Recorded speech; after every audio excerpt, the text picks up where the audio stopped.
आप जानते हैं कि दृष्टि आईएएस कोचिंग इंस्टीट्यूट के जो संस्थापक हैं, डॉक्टर विकास दिव्यकीर्ति, आजकल वो बहुत ज़्यादा क्रांतिकारी बने हुए हैं। वो पढ़ाते तो हिंदी साहित्य हैं, पर बात वो इतिहास पे कर देते हैं। और अभी उनका एक वायरल हुआ बयान, जिसमें वो आरक्षण पर बोल रहे हैं। विकास दिव्यकृति ने आरक्षण को लेकर जो कहा वो कोट में कर देता हूं। और विकास दिव्यकृति के जो चेले हैं, चेले चपाटे हैं, वो जो गाली गलौज करते हैं, उनसे मैं ये बता देता हूं कि विकास दिव्यकृति का ये बयान है, ये साबित उनको करना है, ये साबित मुझे नहीं करना। क्योंकि विकास दिव्यकृति ने अपने इस बयान में कोई रेफरेंस कोट नहीं किया है। उन्होंने कहा ऐसा दलित चिंतक मानते हैं। पिछली बार भी जब रामायण पर उन्होंने बोला सीता तुम कुत्ते द्वारा चाटी हुई हविष्य, तो पुरुषोत्तम अग्रवाल को कोट कर दिया। वो वाल्मीकि रामायण कोट नहीं कर पाए। तो ये जो लेफ्ट बिरादरी है, जो पूरा आईएएस आईपीएस लेफ्ट से ही बना है। आप देखते हो पूरे भारत के जो विकास को, भारत के धर्म को, सनातन को जो घुन की तरह चाटा है, उस चाटने वालों में लेफ्ट बिरादरी का जो यूपीएससी वर्ग है, नौकरशाह वर्ग है, वो सबसे बड़ा वर्ग है। सत्ता किसी की भी आती है, वो लेफ्ट बिरादरी का यूपीएससी वर्ग भारत के धर्म को, सनातन धर्म को, उसके विकास को इसी तरह चाटता है। और आपने बड़े बड़े अधिकारियों, आईएएस अफसरों के पास देखे होंगे नोटों के नोट बंडल मिलते हुए। मेरे बहुत सारे आईएएस मित्र अभी भी हैं, पत्रकारिता के समय भी थे, बहुत अच्छे सत्यनिष्ठ है, उन सबको मैं नमन करता हूं, मैं उन पर नहीं कह रहा हूं। पर विकास दिव्यकीर्ति जैसे थॉट प्रोसेस से निकले हुए उस आईएएस के लिए मैं कह रहा हूं। विकास दिव्यकीर्ति की समस्या ये है कि वो जो भी मन में आता है, और सॉफ्ट बोलने वाला आदमी जो मीठा चीनी घोलकर बोले, मानकर चलिए वो आदमी दुष्ट प्रकृति का है। और वो आदमी रामकृष्ण परमहंस के पास जब जो लोग जाते थे, और 2 बार 3 बार तो रामकृष्ण परमहंस कई बार खड़ाऊ मार देते थे। क्योंकि जो धर्म जानता है वो चीजा थोड़ा आपको, क्योंकि आपके सीने के अंदर उतारना है तो वो तीखा ही बोलेगा। लेकिन ये जो धंधेबाज होते हैं वो मीठा बोल के, उसको धंधा करना है, पैसे कमाना होता है, इसलिए वो धंधा करता है। विकास कीर्ति एक धंधेबाज हैं, कोचिंग सेंटर चलाते हैं तो धंधेबाज हैं। अब उनके बयान देखिए। कुछ लोग कहते हैं 70 सालों से आरक्षण दे रहे हो, कब तक दोगे? इस देश में एससी एसटी ओबीसी और महिला को मिला लें तो जनसंख्या 90% बनती है। 90% आबादी को पिछले 70 सालों से हम आरक्षण दे रहे हैं, और इससे बहुत लोगों के पेट में खलबली मची हुई है। अगर आप ध्यान से देखिएगा तो ये यूपीएससी में एससी एसटी ओबीसी का आरक्षण है, महिला का कौन सा आरक्षण है? पर ये सबको जोड़ते हैं उसमें। अब आप ध्यान देखिएगा कि सबको उसमें वो क्लब करते हैं, दिव्यांग आदि सब मिला के जो है वो क्लब करते हैं। और यही होता है कि कैसे कोई आदमी मति भ्रमित करता है लोगों का। ये आप देखिए, महिला को भी जो आरक्षण मिलता है वो आरक्षण उनको, अगर ओबीसी वर्ग की महिला है तो ओबीसी आरक्षण मिलेगा, एससी वर्ग की है तो एससी वर्ग का आरक्षण मिलेगा, एसटी वर्ग का है तो एसटी वर्ग का उसको आरक्षण मिलेगा। उसको महिला होने के लिए स्पेशल नौकरशाही में यूपीएससी में उसको आरक्षण नहीं मिल रहा। लेकिन आप ये देखिए कि ये कैसे फैक्ट को घुमा रहा है। उन्होंने कहा आगे, इस विषय पर दलित विमर्श का कहना है। अब चमचे सुने ठीक से, इस विषय पर दलित विमर्श का कहना है। यहां पर विकास दिव्यकीर्ति ने किसी संदर्भ को कोट नहीं किया, किसी पुस्तक को कोट नहीं किया, कहीं से कोई संदर्भ नहीं दिया। दलित विमर्श को कहना है, बस कुछ भी टप्पा मार दिया। दलित विमर्श में कुछ भी दलित मंदिर टाइप का कोई टप्पा मार दिया कि 3000 सालों तक पढ़ाई लिखाई पर केवल ब्राह्मणों का हक था। ध्यान दीजिए ये कैसे कह रहा है कि 3000 सालों तक पढ़ाई लिखाई पर केवल ब्राह्मणों का हक था। और विकास दिव्यकीर्ति की सबसे बड़ी विडंबना है उसने अंबेडकर को भी नहीं पढ़ा। बाबा साहब अंबेडकर का नाम तो ये बहुत लेता है, पर अंबेडकर की इस पुस्तक को इसको पढ़ना चाहिए कि जो है कि पढ़ाई लिखाई पे सबका अधिकार था। और जरा भी इसके पास विवेक होता तो अगर पढ़ाई लिखाई पे केवल ब्राह्मणों का हक होता तो ओम भूर्भुवः स्वः तत्सवितुर्वरेण्यं भर्गो देवस्य धीमहि धियो यो नः प्रचोदयात्, इतना बड़ा गायत्री मंत्र कोई ब्राह्मण दे रहा होता, क्षत्रिय नहीं दे रहा होता। विश्वामित्र क्षत्रिय थे। इस व्यक्ति को यह तक नहीं पता है, लेकिन क्या कैसे टप्पा मारा है। इतना बड़ा इतिहास का सबसे बड़ा मंत्र किसी ब्राह्मण ने नहीं दी। इतिहास का सबसे बड़ा, क्योंकि ये जातिवाद में बोल रहा है। मैं तो ज्ञान से ब्राह्मण मानता हूं, पढ़िए। और मैं कृष्ण को मानता हूं, चतुर्वर्ण कर्म और स्वभाव से उन्होंने विभाजित किए हैं। पढ़िए, जाति की बात कर रहा हूं तो जाति से बता रहा हूं। वेद व्यास जी के जो पिता थे वो ऋषि थे, माता एक जीवन, एक जो है निषाद वंश से थी। तो फिर, और पूरा महाभारत ग्रंथ गीता उनसे बड़ा किसी ने क्या दिया? तो पढ़ने लिखने का हक केवल ब्राह्मणों को होता तो ऐसा होता। वशिष्ठ और विश्वामित्र में हमेशा युद्ध रहा, लड़ाई चली। ये अंबेडकर जी ने कोट किया है। और शूद्र कौन पुस्तक अंबेडकर जी का, इसको पढ़ना चाहिए। उसकी एक मीमांसा आपको हमारे डॉक्टर हैं, डॉक्टर साहब ने, वो इलाहाबाद के, उन्होंने इस पे एक मीमांसा भी लिखी है, आप वो भी पढ़ सकते हैं, कपोत पर है। अब वशिष्ठ और विश्वामित्र की लड़ाई चल रही है। विश्वामित्र ने वशिष्ठ के सभी पुत्र मार दिए। तो वशिष्ठ की अगर इतनी चलती तो फिर वो गायत्री मंत्र पे अपने नाम दे देते। विश्वामित्र का क्यों दिया? विश्वामित्र का क्यों दिया? वाल्मीकि के नाम पे आजकल दलित राजनीति चलती है। वाल्मीकि को मैं नहीं कह रहा हूं दलित है, लेकिन दलित राजनीति सब चला रहे हैं। तो दलित राजनीति चलाने वाले बताएं तो सही कि रामायण इतना पूजनीय कैसे है फिर? तो वो कह रहे हैं कि 3000 सालों से, दलित विमर्श का कहना है कि 3000 सालों तक पढ़ाई लिखाई केवल ब्राह्मणों का हक था। एक गायत्री मंत्र से इस विकास दिव्य कीर्ति का झूठ ध्वस्त हो जाता। और सुनिए, ब्राह्मणों की आबादी केवल 10% थी। 10% समुदाय ने 100% सीटें घेर रखी थी। अब 70 साल से परेशान है। इसका कोई रेफरेंस नहीं है कि ब्राह्मणों की आबादी 10% थी तो 100% सीटें घेर रखी थी। वशिष्ठ जी के गुरुकुल में राम के साथ निषाद राज भी पढ़ रहे थे। कहा, कौन सा राम जी ने सीट घेर रखी थी? और वशिष्ठ के गुरुकुल में सारे राजकुमार क्षत्रिय पढ़ रहे थे। उसमें तो ब्राह्मण के कितने % सीटें थी? और जब द्रोणाचार्य आए तो द्रोणाचार्य के आश्रम में सिर्फ एक ब्राह्मण था, उनका पुत्र, बाकी तो क्षत्रिय पढ़ रहे थे। तो कहां से 10% ने 100% सीटें घेरी? बताओ जरा। राम जी के जो वशिष्ठ के गुरुकुल में 4 भाई थे, निषाद राज थे, बाकी सब थे। तो बताए तो सही कि ये कहां से 100% घेरना हुआ? तो राजकुमार घेरे हुए थे, क्षत्रिय थे। और द्रोणाचार्य के आश्रम में एक ब्राह्मण पुत्र था, सिर्फ अश्वत्थामा।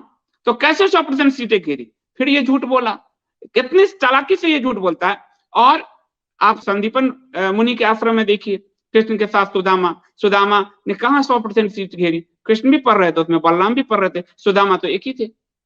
तो किधर 100% सीट घेरी? यानी फैक्ट से ये बात नहीं करता, ये सिर्फ वही जहर बोता है जिस जहर को पास करके जहर बोने वाले आईएएस अधिकारी बन जाएं। ये वही जहर बो रहा है और इसलिए विदाउट रेफरेंस बोल रहा है। दलित विमर्श वालों का कहना। अब मैं, जो अंबेडकर जी ने शूद्रों की खोज में कहा है, और दूसरी बात है कि ये तो नकली आईएएस कभी बना नहीं, पर एक आईपीएस की किताब तुम्हें बता रहा हूं, विकास दिव्य कीर्ति, और आपको तुम्हें कहना पड़ेगा क्योंकि आप बिना रेफरेंस के लोगों को बरगला रहे हो। ये दलित देवो भव किशोर कुणाल के बराबर आप कभी जीवन में काम भी नहीं कर पाओगे। किशोर कुणाल आईपीएस रहे और वो 1972 से 2001 तक आईपीएस रहे। और किशोर कुणाल जो पटना का हनुमान मंदिर है, उसमें दलित पुजारी, मंदिर बनाने वाले और दलित पुजारी स्थापित करने वाले, उन्होंने कर्म भी करके दिखाया है। उस आईपीएस की किताब भी पढ़ लो, दलित देवो भव की, दलितों की। जवाला पुत्र जो आपको सत्यकाम, जवाला पुत्र, सत्यकाम के पिता का भी नाम नहीं था सत्यकाम के पास, लेकिन जो ब्राह्मण उसके गुरु थे उन्होंने उसको आश्रम में जगह दिया था। अब अंबेडकर जी की कुछ प्रस्तावना मैं शूद्रों की खोज से पढ़ देता हूं ताकि आपको ये पता चले कि आदमी कैसे झूठ बोल रहा है। यह कहा जाता है कि शूद्र अनार्य थे, आर्यों के शत्रु थे। अंबेडकर जी ने लिखा, आर्यों ने उन्हें पराजित कर दास बनाया। यदि यह बात सत्य है तो यजुर्वेद तथा अथर्ववेद के ऋषियों ने शूद्रों का गुणगान क्यों किया? अथर्ववेद और यजुर्वेद के ऋषियों ने शूद्रों का गुणगान क्यों किया? ये अंबेडकर लिख रहे हैं, विकास दिव्य कीर्ति। ये मीठा बोलकर जहर बेचना ये धंधेबाजी है। मिलियंस में व्यूज होते हैं, पैसे खूब हैं, कोचिंग में खूब पैसे आ रहे हैं, तो अब ये दार्शनिक बनने चले हैं। इनको तो इतना तक दार्शनिक का पता नहीं है। ये ओशो पे भी गलत सलत बोल रहे थे, फैक्चुअल गलत बोल रहे थे, विचार में नहीं, फैक्चुअल गलत। जैसे अभी ये फैक्चुअल इसमें गलत बोल रहे हैं, फैक्चुअली ये गलत बोलते हैं। लेकिन अब तो अथर्ववेद और यजुर्वेद में शूद्रों का गुणगान क्यों किया गया है और क्यों कहा गया है कि शूद्रों का कृपा पात्र होने की कामना, शूद्र भी कृपा पात्र बने, शूद्रों की कृपा पात्र। फिर अंबेडकर कहते हैं यह भी कहा जाता है कि शूद्रों को वेदों के अध्ययन का अधिकार नहीं है। तब एक शूद्र सुदास ने ऋग्वेद के श्लोकों की रचना कैसे की? बताओ दिव्य कीर्ति, ऋग्वेद में सुदास के श्लोक कैसे हैं? यदि सब ब्राह्मणों का ही अधिकार था तो ब्राह्मण तो मिटा देते ऋग्वेद से शूद्र सुदास के श्लोक को। ये तो अंबेडकर जी ने लिखा है। अब इसको भी तुमने नहीं पढ़ा होगा, बिल्कुल नहीं पढ़ा होगा। तुम वही पढ़ते हो जो सिलेबस से तुमको झाड़ बोना है। अब तीसरी बात अंबेडकर जी ने लिखा, यह भी कहा जाता है कि शूद्र यज्ञ नहीं कर सकता क्योंकि शूद्रों को यज्ञ करने का अधिकार नहीं। तब सुदास ने अश्वमेध यज्ञ किस प्रकार किया तथा शतपथ ब्राह्मण में यज्ञ करने वाले शूद्र के अभिवादन की विधि का उल्लेख क्यों है? यानी ये तय है कि कोई जातिगत व्यवस्था हमारे नहीं था और ये जाति बढ़ाने का काम जो पुर्तगाल, ब्रिटेन आदि ने किया और जो मुगलों ने किया, जो आपको मेहतर जाति पे मैंने बताया, मेहतर फारसी शब्द है, हमारे तो शब्द संस्कृत के भी नहीं है। मेहतर शब्द ये फारसी शब्द है, ये उनके बनाए हुए हैं। तो आप इनके झूठ पकड़ लोगे। तो ये बताओ जरा कि शतपथ ब्राह्मण में यज्ञ करने का अधिकार शूद्रों को कैसे था? तुम झूठ बोल रहे हो। यह भी कहा जाता है कि शूद्रों को उपनयन करने का अधिकार नहीं था। यदि शूद्रों को उपनयन का अधिकार नहीं था तो यह विवाद कैसे चल पड़ा कि बादरी तथा संस्कार गणपति यह क्यों कहते हैं कि शूद्र उपनयन के अधिकारी हैं? ये कौन लिख रहा है? अंबेडकर जी। यह भी कहा जाता है कि शूद्रों को धन संचय करने का अधिकार नहीं था। यदि ऐसा मान लिया जाए तो मैत्रायणी एवं काठक संहिताओं में शूद्रों को धनी और वैभवशाली कैसे बताया गया है? मैत्रानी और काठक संहिताओं में पढ़े भी हो कि नहीं, बस सिलेबस वाला रटने से कोई पढ़ाई नहीं होता। विद्वता अलग चीज है और जानकारी अलग चीज है। और ये साफ दिख रहा है कि आप सिर्फ कोचिंग के धंधे चला रहे हो, दलित विमर्श वालों का कहना है करके, और आप फिर वैश्य समाज पर इसने कटाक्ष किया ब्राह्मणों के अलावा। दुनिया में वैश्य समाज का लगभग 100% आरक्षण रहा है। इस पर कभी किसी ने बोला? ये कहां से तुम जरा कह रहा है कि बिजनेस की दुनिया में वैश्य समाज का 100% आरक्षण रहा है, इस पर कभी किसी ने बोला? जरा बताओ इसके रेफरेंस क्या है, बताओ ना। इसमें टाटा जो है वो पारसी हैं और सबसे अमीर अजीज प्रेम जी मुस्लिम हैं और इंडस्ट्रिस्ट आप ले लो, अडानी गुजराती जो है और उनकी जाति देख लो। तो 100% बनिया का कहां अधिकार बताया? जो बनिया को भी गाली दे रहे हो किधर है? कहां लिखा? रेफरेंस तो बताओ मुझे जरा। मोती चंद्र जी की लिखी हुई आपको सार्थवाह पुस्तक पढ़ लो, पढ़े लिखे तो हो ही, आईएएस बनाते हो लोगों को मूर्ख बना के, तो पढ़ लो जरा। और 3000 वर्ष तक आरक्षण के समतलीकरण के लिए वंचित वर्ग के पक्ष में जरा सा प्रयास किया तो कुछ लोगों को पेट में ज्वालामुखी फटने लगी। वंचित वर्ग के लिए जो प्रयास किया गया इस देश में, वो अंबेडकर ने भी 10 साल के लिए ही कहा था। क्यों झूठ बोल रहे?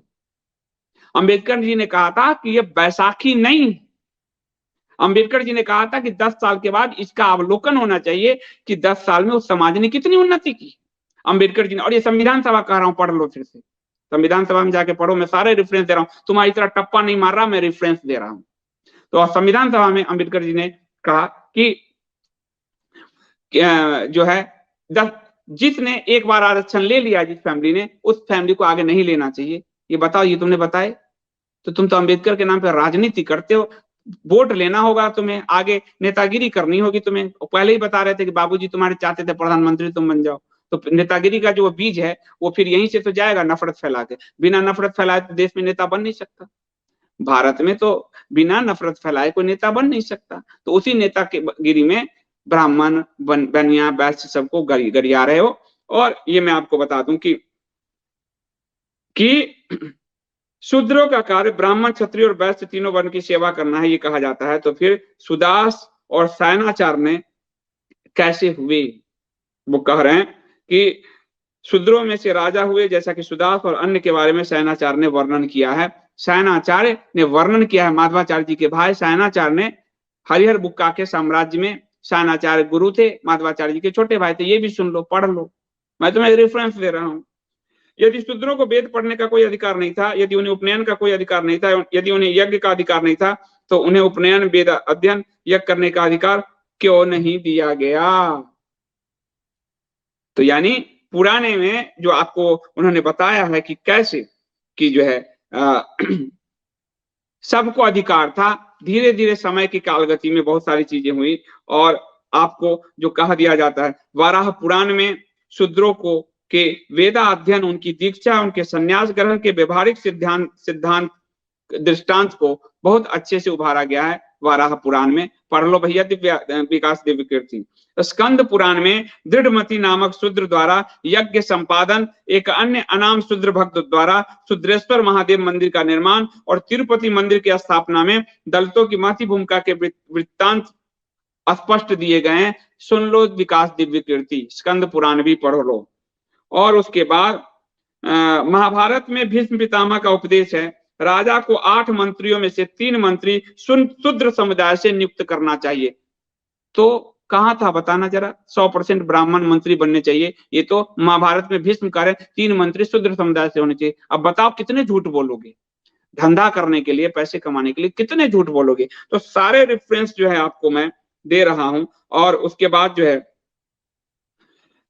वैदिक मंत्रों के दृष्टा ऋषियों में सुन लीजिए आप, कवल एलूस, इसके हिसाब से ये जातिवादी है इसलिए बता रहा हूं, कवल एलूस, महिदास ऐतरे, ऋषि दीर्घतमा, औसित काक्षीवान, वत्स कन्वायन, सुदक्षिण क्षैमी, रैक्व ऋषि, सत्यकाम जवाल, ये जो जातिवाद मान रहा है उसमें शूद्र वर्ण से थे। तो तुम न वेद से ठहरते हो, न पुराण से ठहरते हो, तुम कहीं से ठहरते नहीं, झूठ फैला रहे हो और झूठ का धंधा। नोट कमाना है, बोलो मैं झूठ बोलता हूँ, नोट कमाता हूँ, क्यों लोगों को गुमराह करते हो? क्योंकि तुमने इसमें कहीं कोई भी संदर्भ नहीं कोट किए।